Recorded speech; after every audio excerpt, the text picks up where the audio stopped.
Hey guys, welcome to the session by K21 Academy. In this session, we are going to discuss about multi-container pods and its design patterns. Now let us take a quick glance at the agenda. Firstly, we will be introduced with multi-container pods and its design patterns. And then we will try to understand sidecar pattern. Post that, we will understand about ambassador pattern. And finally, we will be going through adapter pattern. So we have taken a clip from one of our certification training program on Docker and Certified Kubernetes Administrator, which is CKA. And in this clip, our expert will talk about multi-container pods and its design patterns. So till now, we have seen pods which have single container in it. But yes, we can have pods which can have multiple container residing or wrapped up by the same pod. And what would be the use cases? Like for example, I want to have several replicas of my Nginx pod. I would be deploying one replica of the Nginx container wrapped up by a single pod, rather than having 5 replicas of my Nginx container residing on the same pod. When we say multi-container pod, it's not that we are talking about the replicas. This is a bad design. Rather, we would have 2 different sorts of containers. Like one is a Nginx container, another is a container which is helping us populate the Nginx web servers, the entire static database, the static web server page you can think of. So one is writing to the volume, the Nginx web server is reading from the volume and showcasing that entire data which is residing in the volume as a web server's web page over here. So when we talk or when we say that we have multiple containers in the same pod, they are not same containers. They are entirely different applications. They would be 2 different sorts of applications which are bound to sit together. And if we don't keep them together, then they would have some like effects. They would not work properly, could be a possibility. So let's understand, when we design a pod and there are multiple processes, or we had discussed about microservices that form a cohesive unit together. They got to sit together, otherwise they would not work. In those cases, we have some limitations, like they are the ones, those who have to share some resource. They are the ones those should have dependencies. They can't communicate with each other if they are sitting far apart. Because when we are talking about pods having one container each, you can't guarantee that the pods would reside in the same server, or they would reside in the same region or the zone. They can be distributed across anywhere in the cluster. There could be a possibility that my application has a limitation with the latency in the network, or any sort of limitation, like both the microservices got to have the same IP address. So pod has an IP, containers have port. If 2 different containers got to have the same IP, I got to wrap them by the same pod. When we say pod, that automatically means that we are talking about co-located, co-scheduled containers, and whatever happens, they would be scheduled or they would be located on the same server or the virtual machine or the host. When we are thinking about creating them, when we are talking about terminating them, it's all being done together. The life cycle get tied up together. They come up together, they work together, they die together. And because they are sitting together, they are so tightly coupled as a single unit. And when we say pod, we have discussed that pod is the smallest deployable, creatable, destroyable unit in case of Kubernetes. So when I have 2 containers or more than that sitting inside the same pod, they have the complete life cycle tied up together.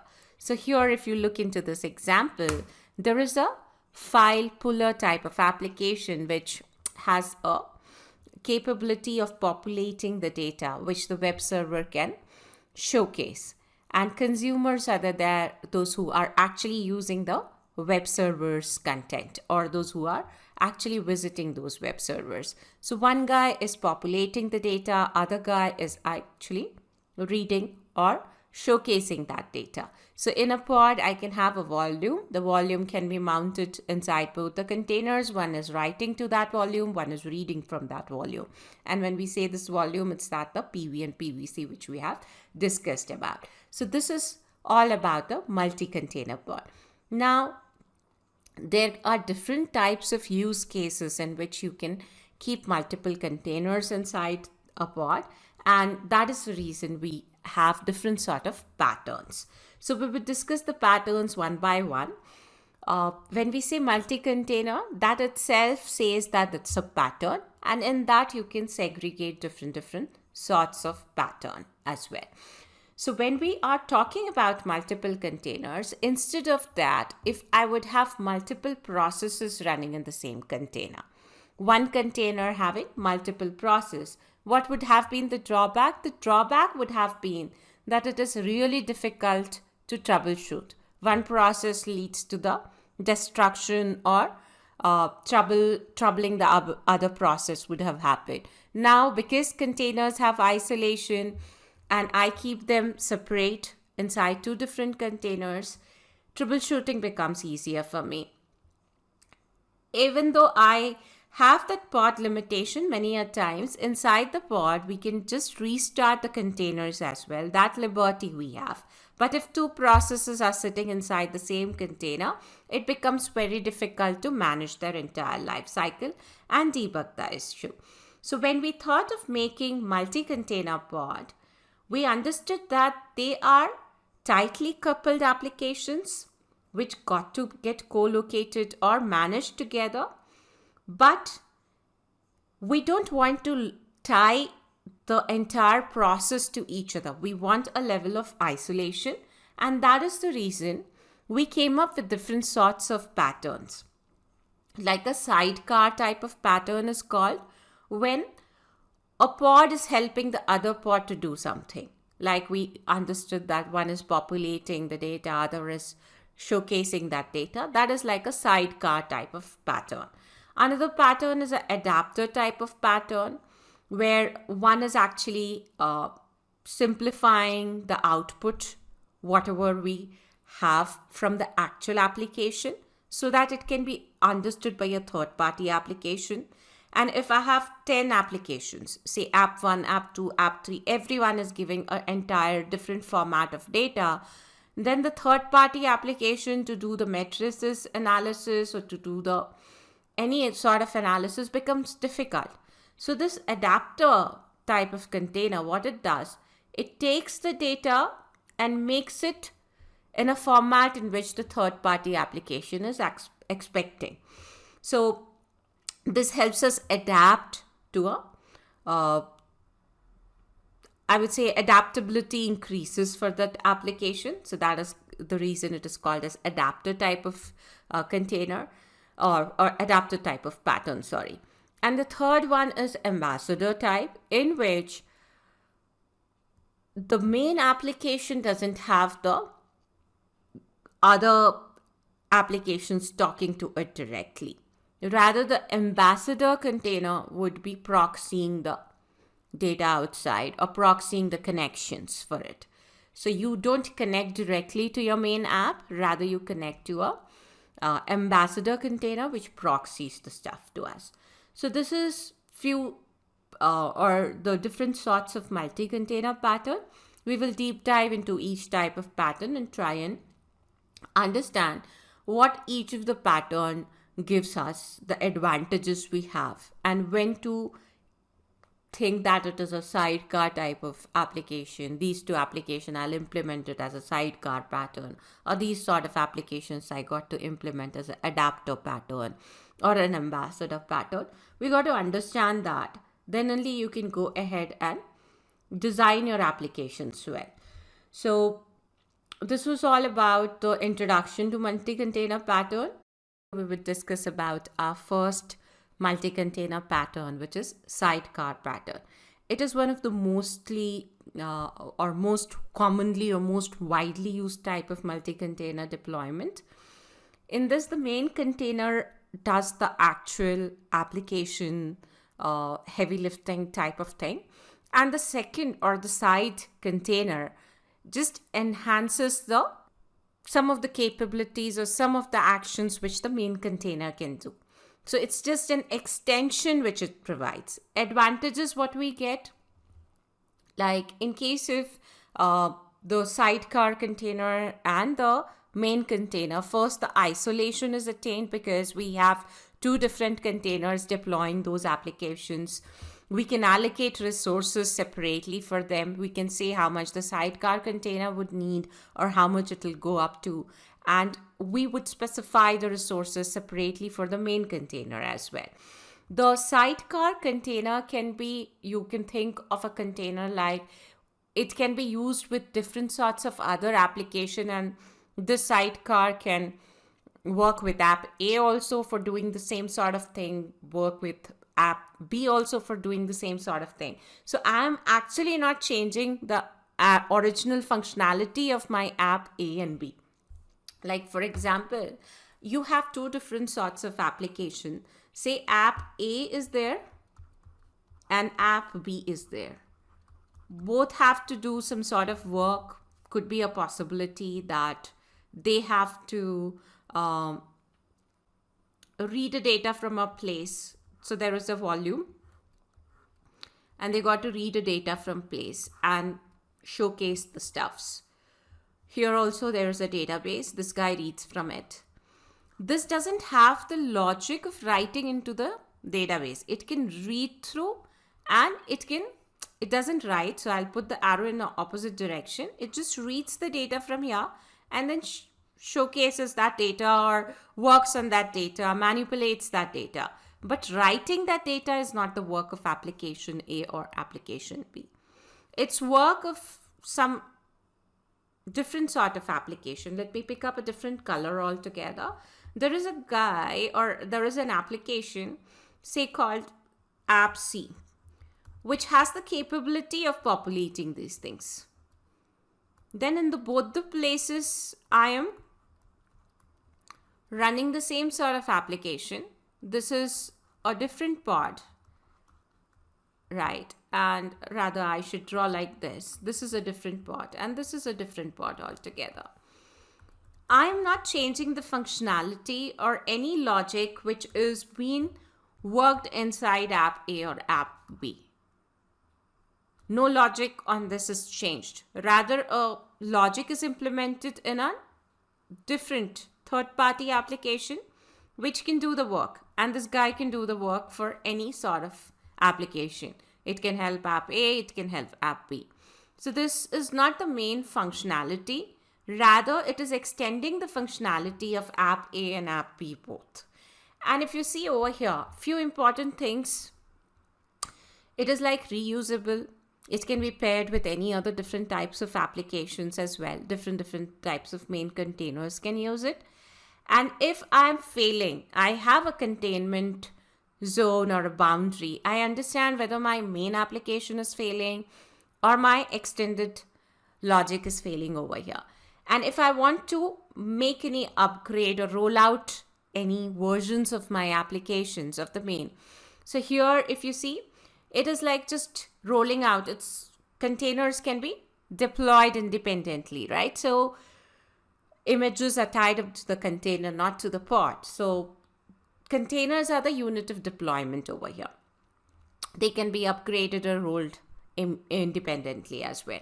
So that's the logic behind the sidecar container. If you look into the sidecar pattern, actually, you will have a pod, you will have a sidecar container, you will have the main application container, any file system type of thing, which is actually helping my original application to work. That is called as a sidecar container. And that's the reason name is also called as sidecar. So this application is writing few things which the main application is utilizing and my users are using that data. So such type of implementations are called as sidecar pattern. Extended logic implemented in a container sitting next to it or side by of it. That's the reason it is called as a sidecar. if you look on a node, I have a pod called as MC1, and container 2 is populating the HTML index.html web page. It's writing it to the volume, and the container 1, the first container, is actually reading from it. How do you write that in terms of a YAML file? If you see, nothing much is different. Either you write it as a deployment or you write it as a kind pod. Actual changes are within this container's definition over here. So you have the API version, you have kind pod, you have metadata, you have name of the pod. In the specification sections where you have container, I'll come to the volume section in a while. You have the container definition. There are two containers, if you see, container 1 and container 2. And here the first container comes up with Nginx image. It is volume mounting something called as HTML volume. The path is user share Nginx HTML. And this HTML volume is an empty directory type of volume. So it will go off when the pod is deleted, right? If pod is deleted, the empty directory would be that's like a temporary file system we had discussed. And the second container's work is like to populate that index.html content. If you see, it is coming up with a normal Debian operating system image. It is also mounting the same volume, which is HTML. The mount part here is /HTML. And as soon as this container starts, the initial, if you see, it is executing something in the initialization sequence, right? It is starting this shell as the primary process and it is executing a command. It's an infinite while loop over here. While is always true. So continuously with a 1 second sleep, it would be putting the date inside this HTML file. We are trying to showcase a very simple logic over here. Just imagine very complicated website also, if you're trying to populate, it's okay with it. Here, two containers have to reside together. That logic has to be understood. So we are saying that this infinite while loop would be continuously running. This container sleeps for 1 second, writes the date into index.html. And because this container has also mounted the same HTML volume, index.html, which is residing in this HTML volume, is showcased, or it is served from this path. And if you go and open the website, that would show up exactly that every second the date is mentioned. So this is all about the sidecar pattern. We would do this particular lab and understand how this lab exercise work. But for important highlighting, volume is there whose name is HTML. Second container has mounted in /HTML and has implemented an infinite while loop to populate the data in this HTML volume. And the first container is mounting the same volume and it's reading through it and showcasing the web page. So this is the logic behind the sidecar pattern. We would learn about another type of multi-container pattern, which is ambassador pattern. So in ambassador pattern, one container is in charge of proxying the connections for the actual application, and that is called as an ambassador container. So your application would not be directly communicating with other application or with the outside world. Rather, there is an ambassador container which would be proxying the connections to other services. So this ambassador container acts as a client proxy and it will proxy the connections to the entire world. So if you have a pod, you have an actual application container, you have an ambassador container as well. And this application container, ambassador container, can talk to each other because they are sitting or residing in the same pod, and they can just call each other from the local host itself, right? Remember that pod has an IP and containers have a port numbers to talk. So they feel like they are residing on the same machine and they can talk to each other with a local host combination itself on a different port number altogether. And this ambassador container actually proxies the connection to the other services which are trying to communicate with the app container. So let's see, how do we implement this? You have a pod called as MC3. It has two containers. One is your web application, and the second one is like an Nginx controller type of application, which listens on port 80. It gets the connection and it forwards the connection to the actual application, which is listening on port number 5000. So connections would be coming over here, the actual request, and then it would get forwarded to port number 5000, which is actually this web app. So now if you see, I'm not exposing my actual web application to the client, other services. Rather, this is the ambassador container which is getting exposed. How do I write this?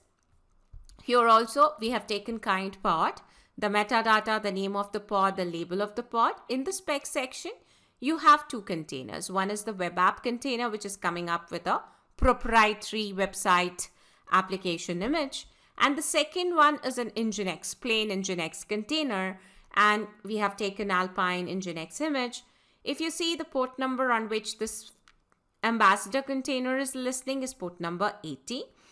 And here the port forwarding part, or sending the packet or proxying the thing, is that logic is implemented inside the Nginx configuration file. And we have discussed that the configuration file can be mounted inside the container as a volume using config map. So if you see here, there is a volume called as Nginx proxy config, which is mounting a config map, which is actually a configuration map called as MC3-Nginx-conf. That get mounted inside this, and this is the mount path.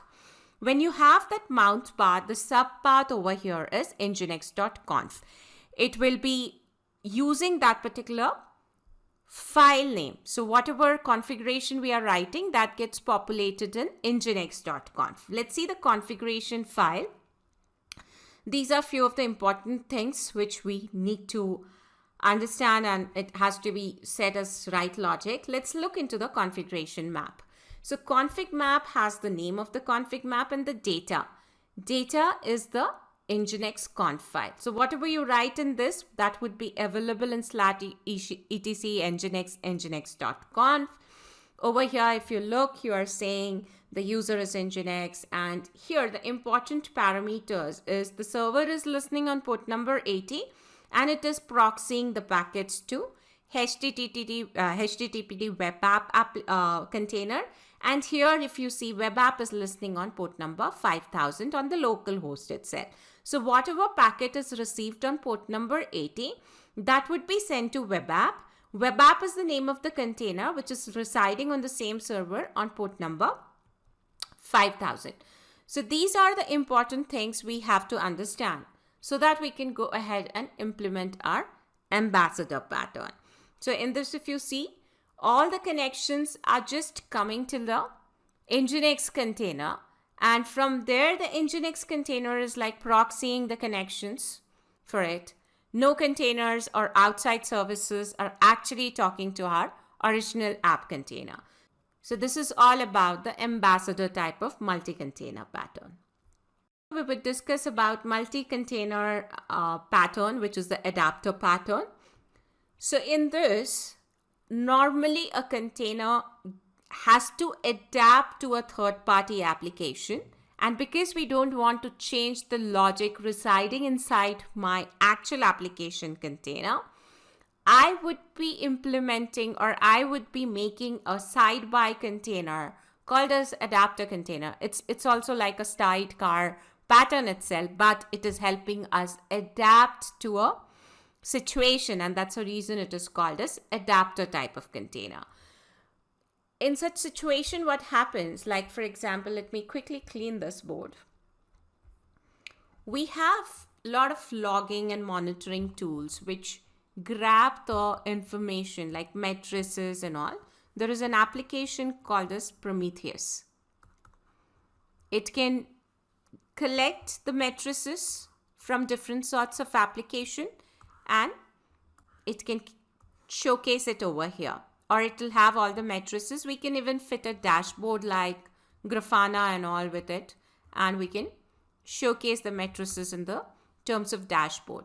Prometheus collects that and has its like analysis, or you want to dump everything, it's like a single place where you can get all the information. So here data is coming from app A, it is coming from app B, it is coming from application C. But it's not necessary the format in which this guy is giving the output that is understood by Prometheus. This may be writing the output in a different format. This may be writing in an output in a different format.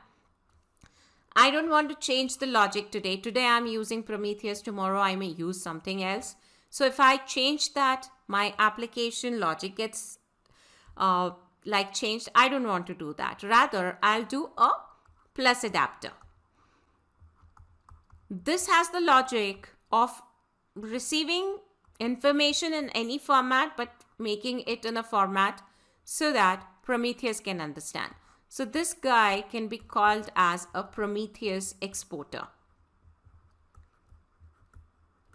It helps us in exporting the data to Prometheus.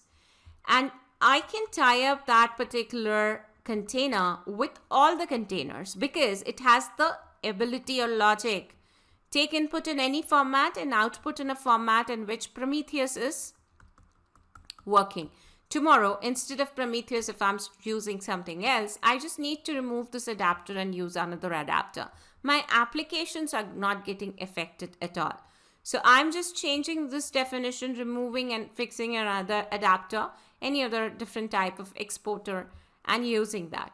So this adapter type of container has helped me to adapt to a third-party application which helps us in performing better or analysis better, right? So here if you look, it's this is the type which is normally widely used for any other logging and monitoring type of tool adaptation. When we happen, we don't want to change the pattern in which my application is actually writing, or the standard format in which my application is writing. Rather, I have an adapter container which will receive the raw logs or raw matrices and convert that in a format in which my logging or monitoring tool is actually understanding. So here if you see, my Go application is there, my Python application is there, my Java applications are there. They can communicate with each other, and there are a set of matrices which are coming. Prometheus is just talking to the adapter one. The data is taken by the adapter container and they change the format in a way that the Prometheus understands. So that the adapter guy is called as a Prometheus exporter. So if you see, we have two sort of files over here. In the pod, the kind pod, here we have two different containers. One is the web server container, and one is the adapter container. Web server container has come up with Nginx image. It has a standard port number 80. It has done a volume mount over here. The mount path mentioned is /etc nginx configuration file, which is, and the name of the volume mount is given nginx conf. If you see, this conf is actually the config map over here. The config map file also I have it over here. So this is the standard configuration which you have. Nothing to do much with the adapter type of container. This is standard Nginx configuration which we have. But important point here is the second container, which is called as the adapter. The name, if you see, it's called, we have mentioned this as adapter container. Image, it has come up with Nginx Prometheus exporter. And here you would see that it comes up with and listens up on the port number 9113. So your container will actually showcase the matrices which Prometheus can't understand.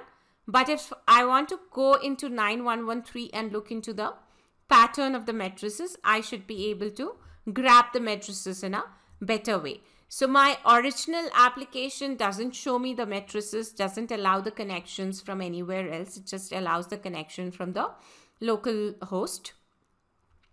And it just allows, if you see here, Nginx status would be projected over here. And it allows connection from only the local host. Rest all it is denying. So this guy can go and grab the status, and we would grab the status from here if you look over here. And here the arguments, if you see, this is the place wherein the Nginx status it is grabbing, and it is listening on 9113. So we can connect to the adapter container in 9113 and get our Nginx status over here. So we have put down everything about the certification, including the basic concepts that one should know everything like microservices and Docker, networking, storage and app stack in Docker, Kubernetes architecture and installation, security, troubleshooting and high availability, networking, deploying, application stack, and advanced networking. In this 12-week roadmap, we take you from basics to advanced level along with the tips and resources for clearing the certification exam. We also have a separate team working for CV preparation and on-job support. So if you want to become Docker and certified Kubernetes administrator and want to learn right from basics to expert level, then we have a comprehensive step-by-step training for you that includes hands-on labs, including exam preparation, and the most important part, 1 year on-job support.